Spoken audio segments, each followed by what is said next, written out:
longevidade essa pauta, esse tema. Mas melhor do que eu para falar de Setembro Vermelho é o Dr. Antônio Amorim, ele que é cardiologista, especialista em arritmologia cardíaca, ele é do samba do coração. Doutor Amorim, meu amigo, seja bem-vindo ao Saúde e Longevidade, direto de Natal, Rio Grande do Norte. Queria agradecer o convite, Fábio. Obrigado, Marcela, professor João. É uma honra estar aqui falando com vocês sobre as doenças cardiovasculares nesse mês tão importante que é o Setembro Vermelho. Doutor Amorim, aqui a gente tem sempre o bom costume de aproximar cada convidado, cada convidada da audiência mato-grossense, e com o senhor não vai ser diferente. Para quem ainda não conhece, eu gostaria que o senhor falasse um pouco da sua trajetória, adiantou a sua especialidade, só para quem nesse momento deseja conhecê-lo um pouco melhor antes da gente tratar essa pauta que é tão relevante. Excelente, Marcela. Então, eu sou cardiologista, né? Eu resido aqui em Natal, aqui no Rio Grande do Norte. Até no ano de 2022, 2023, eu era o presidente da Sociedade Brasileira de Cardiologia aqui do estado do Rio Grande do Norte. Sou especialista em arritmias cardíacas e, como o Fábio falou, a gente está fazendo parte do Comitê de Comunicação da Sociedade Brasileira de Cardiologia Nacional. Estamos com essa honra de estar dando nossa contribuição nesse comitê tão importante. Perfeito, doutor. Obrigada por se apresentar, se aproximar. E o doutor Fábio Argenta, antes de começar, ele já falou, vocês vão adorar, porque além de muito competente, tem uma energia, um faleiro bom que a gente já pôde ver de cara, né, doutor Fábio? O Antônio, ele é um menino aí que, sei lá, mais de 220 por hora, viu? Se comunica muito bem. Mas quem tá perto do maior cajueiro do mundo e perto da praia de Ponta Negra não tem como ficar mal-humorado, né? Menino bom. Isso é verdade, é uma honra morar aqui nessa cidade. Eu sou aqui, na verdade, sou de Maceió. Tá. Também veio de uma terra linda também, né? Antônio, nos fale lá, Setembro Vermelho, prevenção da doença cardiovascular, né? O que significa aí para o nosso ouvinte entender o que é a prevenção à doença cardiovascular? Lembrando, né, a doença cardiovascular é a que mais leva a mortes no Brasil e no mundo, né? Supera em mais de 2 vezes todos os tipos de cânceres junto.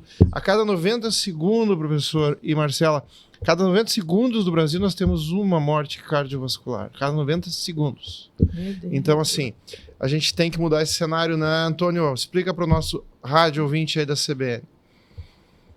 Então vamos lá, pessoal. A Sociedade Brasileira de Cardiologia, ela vem desenvolvendo esse mês de conscientização que se chama Setembro Vermelho. Como o meu amigo Fábio falou aí, as doenças cardiovasculares são a principal causa de morte aí em Cuiabá, aqui em Natal, no mundo inteiro. Talvez os únicos locais que não vai ser a principal causa de morte são em zonas de guerra. Mas tirando isso, só na história recente da humanidade, só uma vez que ela foi ultrapassada, que foi justamente naquela tragédia que foi a pandemia do Covid.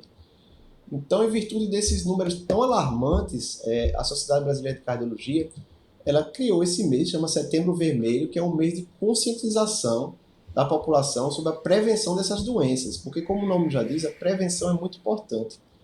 E Fábio falou uma coisa muito interessante, dessa questão de morte, a cada 90 segundos está morrendo uma pessoa no Brasil. Só para vocês terem ideia, no mundo, 500 milhões de pessoas têm doenças cardiovasculares. No Brasil, isso equivale a 14 milhões, certo? 380 mil mortes ano, 1.000 mortes dia. Só no final dessa entrevista aqui, infelizmente, 90 pessoas vão chegar a óbito por doença cardíaca.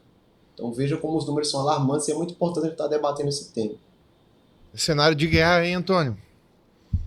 Pois é, cenário de guerra de verdade. Doutor Antônio, existe algum país, alguma região que a incidência é menor? As doenças cardiovasculares, elas são, assim, unanimidade, como eu falei, em todos os locais em incidências elevadas, certo? Tem oscilações, lógico, de acordo com um país ou outro, mas elas lideram com facilidade. Agora, tem sim, com certeza, alguns tipos de populações, por exemplo, populações indígenas, algumas populações específicas, que a gente consegue ver diferenças regionais, de acordo com a etnia, de acordo com o estilo de vida, mas, no geral, elas lideram em todo o planeta. Mesmo americano, né, professor João Edson? A despeito de um país desenvolvido e tudo mais, o americano foi quem criou o fast food, por exemplo. É. Né? Então, A né, bomba do coração. não dá para seguir um americano no modelo saúde, infelizmente, Sim. né? Quero dizer, nos hábitos, né, de vida, né? Antônio, falando em hábitos de vida, a gente, falando em prevenção cardiovascular, a gente tem os fatores não modificáveis, né, que a gente não tem como mudar isso, e tem os fatores modificáveis, né, na prevenção cardiovascular. Poderia colocar um pouquinho para nós sobre isso? Vamos lá, excelente colocação, Fábio. A gente tem, como ele falou, alguns fatores que você não tem como ir de encontro, você não tem como combatê-los ou freá-los. Como, por exemplo, a genética. A hipertensão, por exemplo, é uma doença que 30% pode ter influência genética. Então, às vezes, você pode fazer tudo de forma correta, combater todos os demais fatores de risco, mas você vai estar com a herança genética e essa doença vai se expressar, vai aparecer. Então, a genética é um fator de risco que a gente chama não modificável. Não tem como, até o momento, pode ser que no futuro a gente tenha como intervir na questão genética, mas até o momento não tem. Idade, não temos como frear a idade. Os pacientes idosos, a gente sabe que quanto mais velho, mais predispõe, por exemplo, boa parte das doenças cardiovasculares. O sexo seria outro fator de risco não modificável. Por exemplo, a hipertensão ela tem uma prevalência maior no sexo masculino, mas quando a gente vai ver a partir dos 60 anos, as mulheres começam a dominar. Então, assim, esses são os fatores de riscos, como o Fábio colocou, que a gente chama não modificável, não tem como você combater. Já os modificáveis, esse que é a nossa principal arma. Nós, como cardiologistas, a sociedade em geral, que deve tentar trabalhar, porque boa parte dessas doenças são preveníveis. Então, daí a necessidade de a gente estar aqui falando sobre isso. Então, a gente tem o consumo excessivo de sal, a gente tem o sedentarismo, a gente tem a obesidade, a gente tem o consumo de álcool, o tabagismo. Então, são diversos fatores a alimentação irregular, são diversos fatores muito importantes que a gente pode sim tentar fazer alguma intervenção. Por isso que eles são modificáveis, como o Fábio colocou.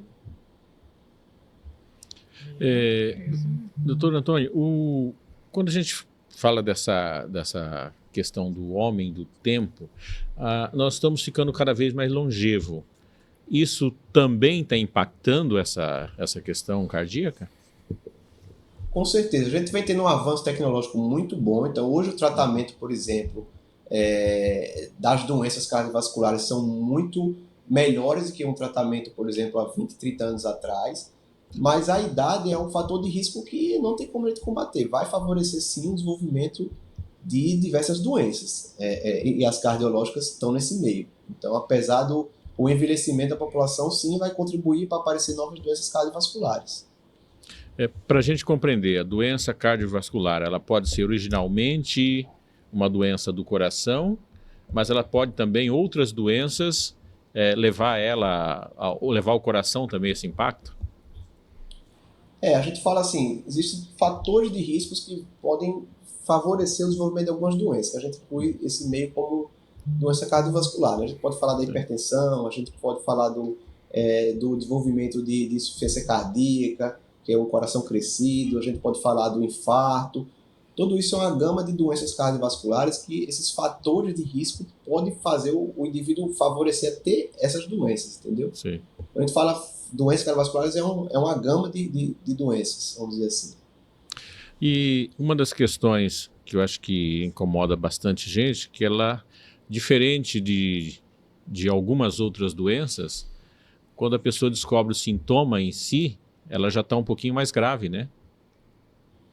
Exatamente. Daí a necessidade de a gente tentar se prevenir. Porque, por exemplo, vou citar aqui um fator de risco muito importante que é totalmente silencioso, colesterol elevado. O colesterol elevado está diretamente relacionado com o desenvolvimento de doenças como o infarto do miocárdio, por exemplo, o AVC, entendeu? Então, isso é totalmente silencioso. Você não vai saber que está com colesterol elevado se você não fizer exames de rotina. A própria hipertensão arterial, muitas pessoas acham que dá sintoma de dor de cabeça, mal-estar. Não, mas a hipertensão é uma doença silenciosa. Se você não aferir a pressão arterial, você não vai saber que está hipertenso. E quando você descobrir essas doenças, às vezes já é um quadro irreversível. O estrago já foi feito, não tem como você voltar mais atrás. Aí você vai tentar controlar os danos. A doença cardiovascular, né, Amorim, ela não costuma dar sinal. E quando dá, o BO tá feito, né? Acho que isso é um alerta importante. Portanto, a que idade que o indivíduo começa a se preocupar com essa prevenção, Antônio Amorim? Assim, as recomendações, se o indivíduo tem mais que 20 anos e tem algum fator de risco, tem algum fator de risco para doença cardiovascular, história familiar importante, a cada 5 anos seria bom ele procurar um cardiologista. Mas acima dos 40 anos, onde a incidência das doenças cardiovasculares começa a aumentar, principalmente da doença que a gente chama que é doença coronariana, que é a obstrução das artérias do coração, que vai levar ao infarto, que aumenta muito e começa a ser a principal causa de morte súbita, por exemplo. Então, a partir dos 40 anos, anualmente seria ideal que todo mundo procurasse fazer uma avaliação de rotina, justamente para ir em busca e ver se a pessoa não tem algum desses fatores de risco, alguma dessas alterações silenciosas. Doutor Antônio, tem uma pergunta que chegou aqui, bastante pertinente para esse momento da nossa entrevista, é o Tadeu que está perguntando. O senhor disse aí da genética, né, não modificável, e ele está perguntando se vale esse exame que faz essa varredura na genética e se, sendo identificado, há como mudar, né, essa espécie de prevenção para quem já traz uma carga genética. Ele conta aqui brevemente que tem casos na família que se preocupa com isso e aí colocou a pergunta dele direto para o senhor. Perfeito, Tadeu. Nas doenças cardiovasculares, às vezes você tem essa predisposição genética, você tem aquele gene que vai favorecer o desenvolvimento da doença. Isso não quer dizer que você vai adoecer, você vai ter essa doença, tá? Então isso acontece muito na cardiologia. Mas com certeza, se você sabe que você tem aquela predisposição, você sabe que tem aquela genética, você vai desde cedo tentar evitar os fatores de riscos modificáveis. Porque lógico que é uma expressão, você desenvolver uma doença dessa, é um somatório de fatores. Às vezes não é só a genética que vai chegar lá e fazer o paciente apresentar isso.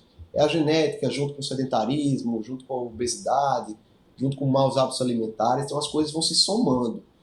Que seria mais ou menos, a gente faz muito isso de forma empírica, sem ter o teste genético em si, quando eu, o Fábio, por exemplo, a gente pega um paciente no consultório que o pai é cardiopata, ele tem doenças cardíacas, teve infarto jovem, tudo, então a gente já faz o alerta para a família, desde cedo, ter um cuidado redobrado com esses fatores de risco.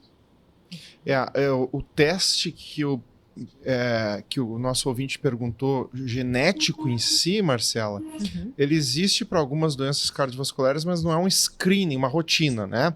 Então vamos lá, por exemplo, como o doutor Amorim falou, na doença do colesterol, existe sim um teste genético de alto custo que se faz em alguns indivíduos em que o colesterol realmente é muito alto, do estilo LDL colesterol, que é o colesterol ruim acima de 190, né? São indivíduos de um alto risco cardiovascular e por vezes eles se enquadram num diagnóstico de hipercolesterolemia familiar e que aí entram testes genéticos, etc.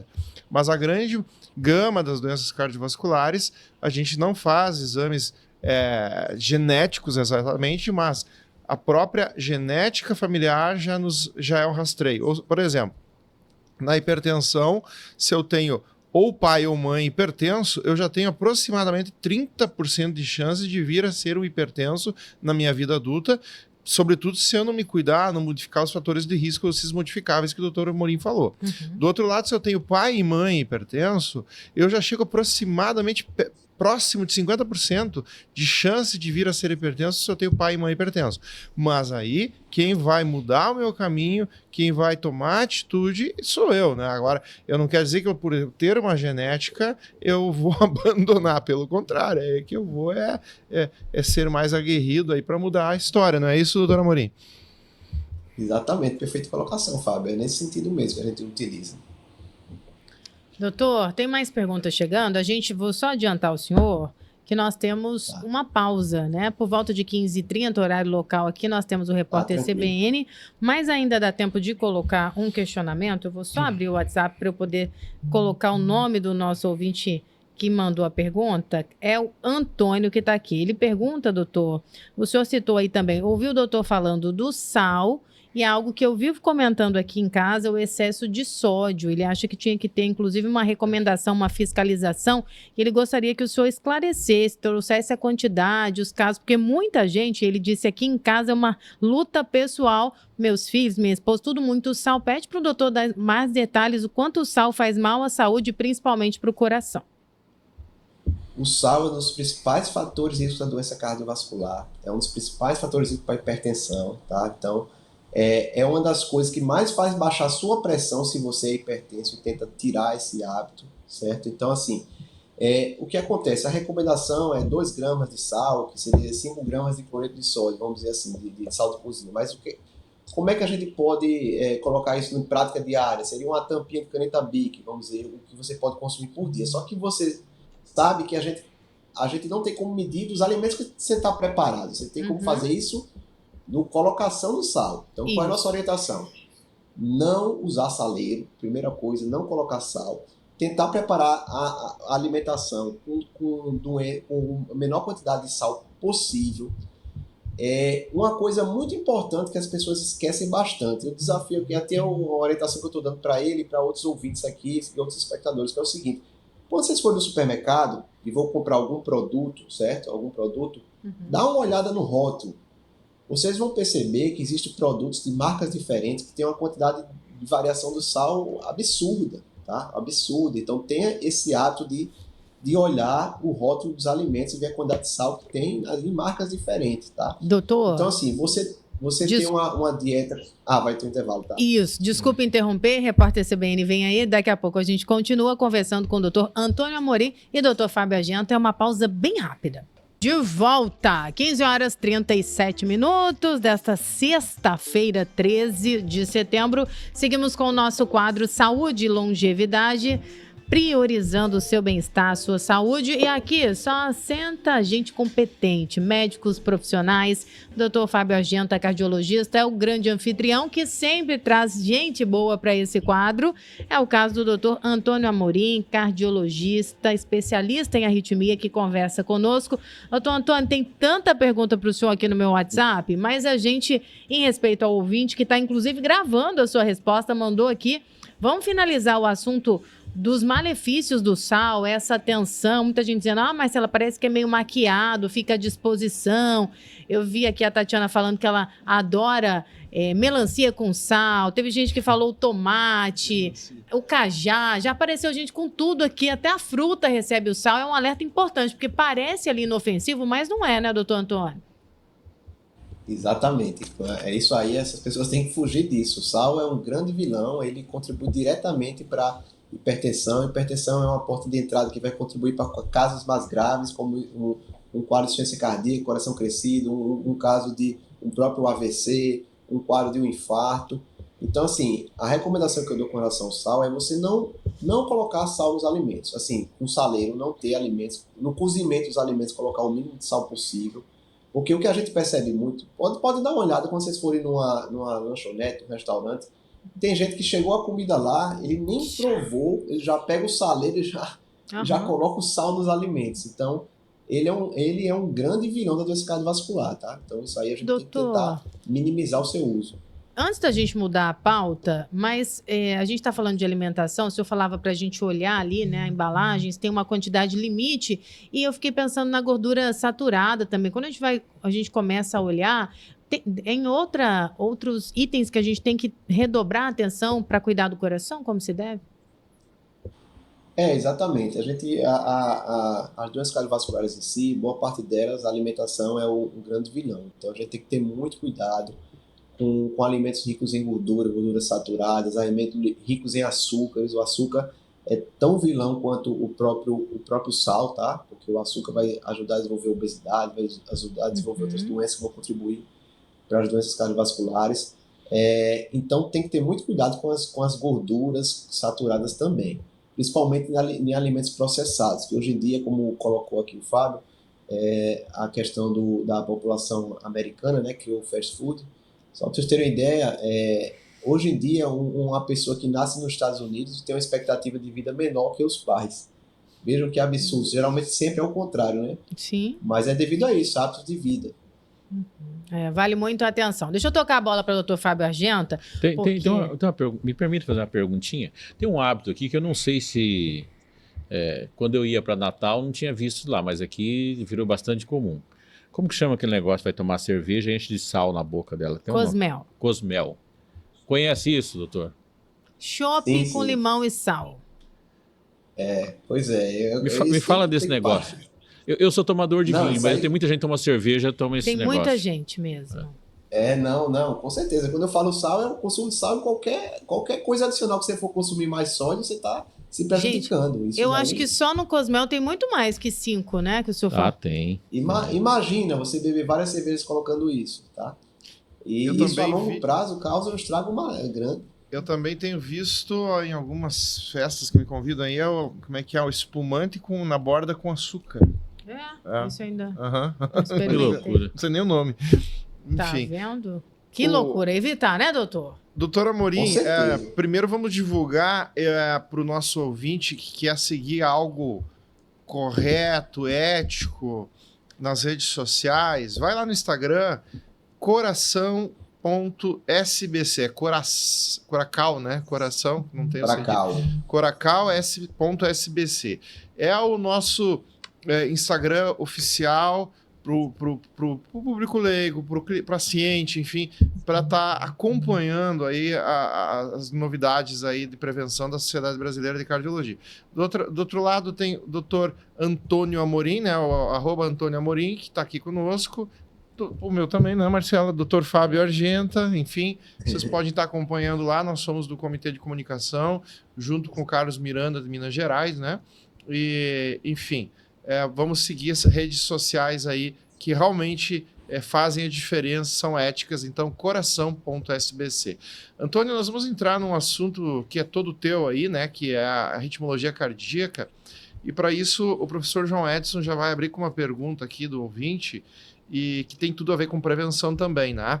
Vamos falar de morte súbita, prevenção à morte súbita, né? Que é exatamente da área, sub-área de atuação na cardiologia do doutor Amorim. Como é que é a pergunta do nosso ouvinte, professor? A nossa ouvinte, a Célia Regina, em função até do jogador uruguaio que faleceu, né? O Juan Esquerdo, recentemente, naquele mesmo campo, esses tempos, o Serginho, que foi um jogador do São Caetano, né? E coincidentemente, na semana passada, nós perdemos um jornalista, colega nosso aqui, com 41 anos, né? Embora fosse um AVC também na academia, né? E aí ela perguntou por que está essa onda de tanta gente indo fazer exercício, até uma coisa saudável, um atleta, de repente, ter uma morte súbita. Acho que a primeira informação que a gente tem é o seguinte: a atividade física salva vidas, então não vamos, pelo amor de Deus, ter medo da atividade física. A atividade física reduz mortalidade. Só para vocês terem ideia, tem estudos que mostram que se você fica pegaram pessoas que ficavam mais que 2 horas em pé e menos que 2 horas em pé. Só você ficar em pé já reduz mortalidade. Então, acho que a primeira mensagem de começar nesse assunto é essa: a atividade física é essencial, que todo mundo deve fazer, tá? Todo mundo, a mínima que seja, não tem essa questão de falta de tempo, tem como ser incorporado no dia a dia. Essa desculpa de falta de tempo eu não aceito. E com relação, sim, a gente sabe que a atividade física, em alguns casos, pode ser prejudicial e maléfica. Em alguns casos, você deve até contraindicar determinados tipos de atividade física, certo? Então, existem algumas doenças, às vezes genéticas, boa parte delas genéticas, que se você descobre a tempo, você consegue fazer recomendações para ele não praticar determinados tipos de esforço, atividade física, que pode sim, naquele momento, ser prejudicial. Com relação ao jogador, a gente não sabe ainda muitos detalhes, qual foi a causa final do óbito, se ele tem alguma doença dessa genética, alguma coisa estrutural, assim.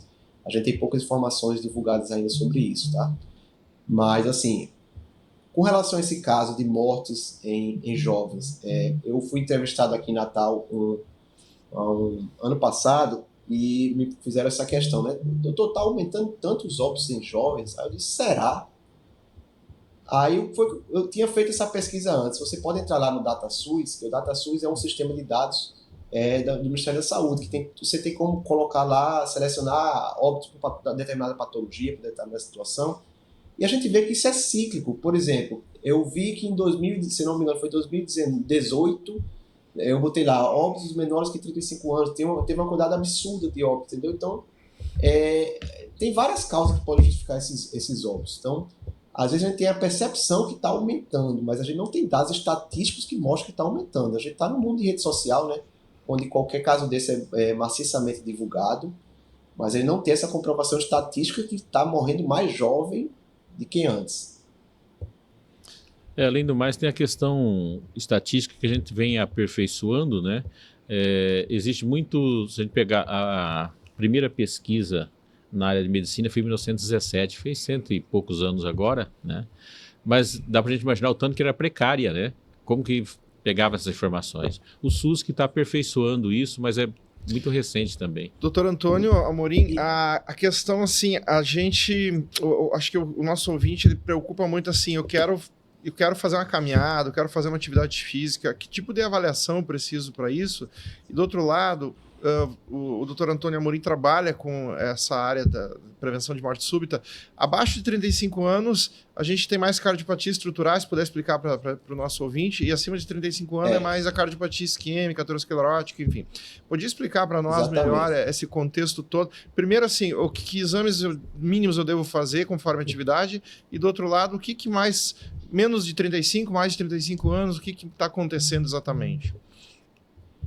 Vamos lá, assim, primeiro que é morte súbita. Morte súbita é quando o paciente tem um evento súbito inesperado que ele estava sem sintomas algum em até 1 hora antes, tá? Então essa é a definição de morte súbita. Como o Fábio falou, dá para eu passar uma reta aqui, 35 anos para baixo, 35 anos para cima.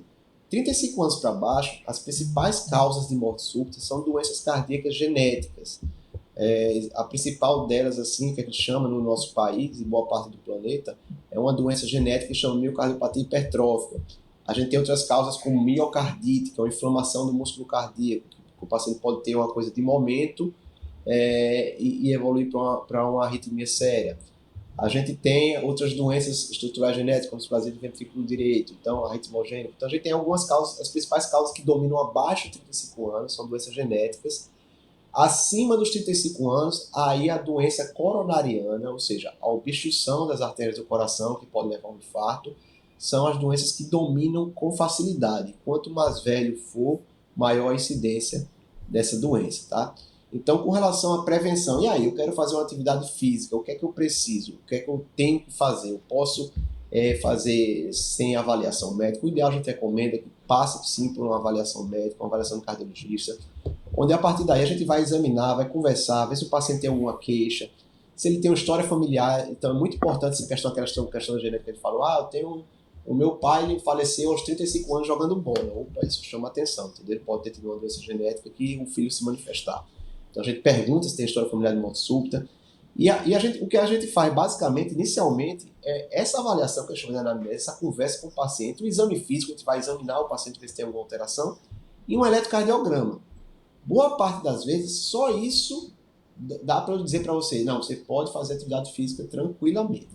Em alguns casos, sim, dependendo das queixas, dependendo da idade do paciente, a gente pode precisar de outros exames adicionais, como um ecocardiograma, um teste ergométrico, certo? Então, é importante essa avaliação anterior, que a gente chama isso de avaliação pré-participação na atividade física. Porque aí você pode identificar alguma doença dessa incipiente que o paciente não saiba, que está no início, e se ele fosse realizar uma atividade física de alta intensidade, desenvolveria uma arritmia e uma morte súbita. Doutor Antônio, se me permite, eu vou pedir licença aqui aos meus colegas, porque tem muita pergunta, eu estou tentando administrar aqui e responder aos ouvintes, mas a gente quer alcançar o máximo de pessoas. Eu vou começar com o Júlio César, que está ainda no contexto desse tema morte súbita, os cuidados. Eu vou colocar aqui, se o senhor tiver alguma dificuldade em ouvir, só me sinalize para que a pergunta chegue aí até o senhor. Complementando o que o doutor Fábio falou, há pouco tempo atrás meu filho ia entrar em uma academia e eu perguntei para ele se o pessoal não exigia um exame médico para ingressar na academia, né? Ele falou que o pessoal não exige, fica opcional pela pessoa. E nesses casos, as pessoas vão ingressar em uma academia, não sabem se tem alguma patologia, se tem algum problema, e acabam entrando nessa questão, igual o senhor falou aí, morte súbita. Não deveria ser obrigatório o exame médico para ingresso em academia? Nesse sentido, a Graziela também perguntou com relação a CrossFit, ela conta aqui, e também pedal indoor, que é uma atividade cardio também alta. Se nesse caso, qual é a recomendação do senhor, já que muitos locais não exigem essa avaliação? Infelizmente a gente não tem essa exigência da instituição, mas a gente faz essa recomendação, tá? Então, principalmente se o paciente for idoso, se ele tiver queixa, ele não pode começar uma atividade física assim, principalmente de alto nível, como ele falou aí, no CrossFit, né, você falou, pedal indoor, são atividades de alta intensidade, que se você tiver uma doença dessa genética estrutural, pode ser só o gatilho que a gente fala, que é o empurrãozinho para você ter uma arritmia ali, ter um caso de morte súbita, tá? Uhum. Então, na Itália, por exemplo, era um país que eles tinham uma quantidade de morte súbita muito grande. Lá eles têm uma doença genética, que chama de displasia ritmogênica de ventrículo direito, que causa muita morte, é a principal causa de morte súbita lá. Diferente do mundo que tem doutor Antônio, displasia ritmogênica do ventrículo direito, né? Isso. Isso que não deu pra Aí ouvir. lá... Ah, tá, desculpa. Aí lá o que aconteceu? Eles fizeram uma lei que começou a ser obrigatório você, para fazer atividade física, você passar por essa avaliação pré-participação. Isso reduziu muito a mortalidade. Tudo bem que eles têm essa característica importante, que é uma característica genética lá da Itália. Se você andar até na Itália lá, você vai ver que nos cantos, como em praças públicas, vocês vão ver aparelhos de desfibrilador, onde a população é treinada e sabe agir no caso de parada cardíaca. Infelizmente, a gente tem um nível de treinamento muito baixo no Brasil. Tem mais pergunta, ainda dá tempo. Eu vou acelerar um pouquinho, doutor, porque o tempo está voando. Eu vou colocar agora a pergunta do Bernardo, que ele disse: Marcela, pede para o doutor falar um pouco sobre o consumo, né, de produtos para dar energia, que em qualquer conveniência você encontra. E eu, por exemplo, se tomar, o coração acelera na hora. E eu acho que as pessoas ainda que misturam com bebida alcoólica, isso é um absurdo, mas é livre. E se, no caso de quem já tem arritmia, se pode levar à morte, inclusive, o consumo aí desses produtos para dar energia, não é, doutor? Exatamente. Esses energéticos têm relação direta com o desenvolvimento de arritmias cardíacas. Ele tem uma incidência grande de cafeína, tem taurina, que é associado com a cafeína.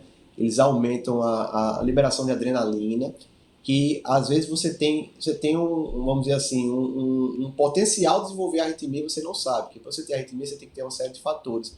E aquilo ali é só um empurrão para se desenvolver. Então eu trabalho na emergência cardíaca, eu pego muito jovem que chega na emergência com quadro de arritmia pelo uso desses energéticos. Então é uma coisa que a gente tem que ter cautela. Na verdade, eu particularmente eu condeno o uso dessas substâncias, eu não vejo motivo para você sair usando assim, principalmente pelos riscos que isso pode levar assim, a determinados pacientes. Vou colocar a pergunta do seu Dalton, ele mandou faz um tempo, está aguardando a sua resposta, doutor. Marcela, por gentileza, procura com o doutor a questão do ecocardiograma, aquele exame que fiz ele recente com as imagens, a segurança dele, para mim o doutor falou que está tudo ok, mas leigo que sou, fica sempre aquela pulga atrás da orelha. Então, qual a segurança hoje desse ecocardiograma? Qual a segurança, doutor?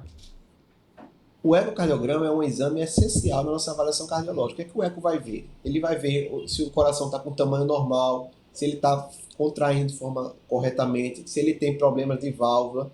Então é um exame que assim, dá informações muito úteis e importantes para nós cardiologistas. Só que a gente tem que lembrar o seguinte, existem algumas doenças que o eco pode vir normal. Por exemplo, o cara pode estar tendo dor no peito, com obstrução da artéria do coração e o eco vir completamente normal. O fato do eco estar normal não quer dizer que ele não tenha nada. Por isso que o cardiologista, dependendo da queixa, ele vai saber quais são os exames melhor que ele vai pedir para tentar chegar lá, entendeu? Mas assim, o eco é um exame essencial. O Fábio sabe disso, Fábio, no dia a dia, né, Fábio? Nosso consultório. Amorim, muito essa falasse muito bem assim, porque é importante nosso ouvinte entender, né? Na medicina e sobretudo na cardiologia é individualizado, né? Eu vou atender o paciente, tirar todos os fatores de risco, histórico e tal, para chegar examiná-lo, obviamente, na amnese, exame físico, para daí então, o eletro de base, para daí então saber aonde eu devo seguir em demais investigações. Não é igual para todo mundo e nem pode ser assim, né? Então, talvez esse ouvinte fez o ecocardiograma, mais alguns exames, e o cardiologista dele achou, pô, aqui está suficiente, está liberado para atividade física, porque de fato não tinha necessidade de outros exames. Do outro lado, Sim, Em sim. outros pacientes deverá investigar de uma maneira mais assintosa, doença coronariana, com outros exames, como o doutor Amorim falou. E eu só queria fazer um adendo, a questão da academia, como diz o doutor Amorim, as sociedades de cardiologia recomendam, né, que seja feito um exame cardiológico básico em todo mundo que vai para a academia, sobretudo por uma atividade mais intensa. Então, por mais que ainda as academias não cobrem isso, é extremamente recomendável, né, que o paciente, que o indivíduo venha a fazer um exame básico cardiológico, pelo menos uma consulta e um eletro antes de uma academia. Não é isso, doutor Amorim? Com certeza. É como o Fábio falou, a recomendação da sociedade, a gente tem como não ter legislação para obrigar, né, as academias, mas por ter uma segurança maior, é importante sim que ele passe por um cardiologista. Apesar que tem muitas academias aí que já estão pedindo isso, né? Isso, exatamente. Tem umas que só fazem que eles chamam um formulário para preencher, para dizer se a sua saúde está ok, né? Doutores, Mas é importante demais. eu contei aqui, listei 7 ouvintes perguntando sobre o mesmo tema, que é cateterismo. Com receio, a gente, né, noticiou aqui alguns casos recentes essa semana de um colunista também que faleceu após esse procedimento. Estou sentindo as pessoas inseguras, quando fazer, como fazer, os riscos. Nós temos 2 minutos para encerrar o programa. Eu acredito que dá um programa inteiro sobre esse tema, mas respondendo à nossa audiência, 7 questionamentos. Eu gostaria que os senhores abordassem esse assunto. Vou tentar ser rápido. O cateterismo é um exame final da investigação do paciente que está com obstrução, né? Você vai com um cateter até o coração, vai injetar contraste e vai ver se o paciente tem obstrução. Só que antes disso, a gente tem outros exames mais simples que podem chegar a dizer, não, vou prosseguir a investigação até chegar ao cateterismo ou não, estou tranquilo, esse paciente não tem nenhuma doença avançada nesse sentido, não vou precisar. Então, o cateterismo é um exame muito, muito específico que você vai pedir em alguns casos selecionados, tá? E o cateterismo, ele envolve contraste, né? É uma coisa que para o rim tem que cuidar. Ele é um procedimento invasivo, não é isento de riscos. Então, para chegar nele, realmente tem que ter passado por um exame clínico, exame físico e mais alguns outros exames que nos nortearam até chegar nele, né? Então, não é para todo mundo, de maneira alguma, o cateterismo. Isso é importante colocar aí para os nossos ouvintes, né? Estão pedindo para o senhor providenciar um programa inteiro tirando essas dúvidas, viu, doutor Fábio? Eles estão íntimos do senhor já aqui, já estão pedindo Vamos chamar pauta. Um doutor que é da hemodinâmica, um cardiologista que é hemodinamicista para esses fins, né? Perfeito. Doutor Amorim, fique à vontade para se despedir da nossa audiência, agradecendo a sua disponibilidade, a sua simpatia, a forma simples como trouxe, né, assuntos tão importantes para essa prevenção, e com certeza é a primeira vez, né, que nós estamos conversando, de muitas que virão aqui, porque o Faleiro de Saúde é prioridade aqui na CBN Cuiabá. Queria agradecer, em primeiro lugar, a Fábio, Marcela, ao professor João, por essa oportunidade. Informação, acho que salva vidas, tá, pessoal? A gente está numa campanha da Sociedade Brasileira de Cardiologia, é muito importante a gente estar conversando, debatendo, veja quantas dúvidas tem aí, quantas dúvidas ficaram. Então, qualquer momento que a gente tiver para passar informação é importantíssimo. Eu fico muito feliz por esse espaço de estar aqui debatendo sobre esse assunto, agradeço demais a oportunidade. E só reforçando aquilo que o Fábio falou, para o pessoal seguir a rede Coração, sem o cedilha, né, .sbc, que a gente está prestando muitas informações sobre esse espectro todo da doença cardiovascular para os leigos. Muito obrigado. Perfeito. E para acalmar o coração de frente para o mar, né, doutor? Fica mais fácil.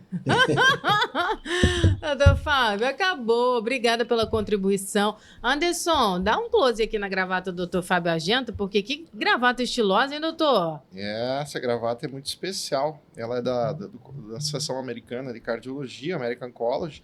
Ela foi feita por uma criança com cardiopatia congênita de 13 anos, né? Ela que desenhou. Que bonito, né? Olha só. Doutor. Um balãozinho aqui, umas crianças, coraçõezinhos. Adorei. Né? Legal. Doutor Amorim, obrigado da sua participação, meu grande amigo.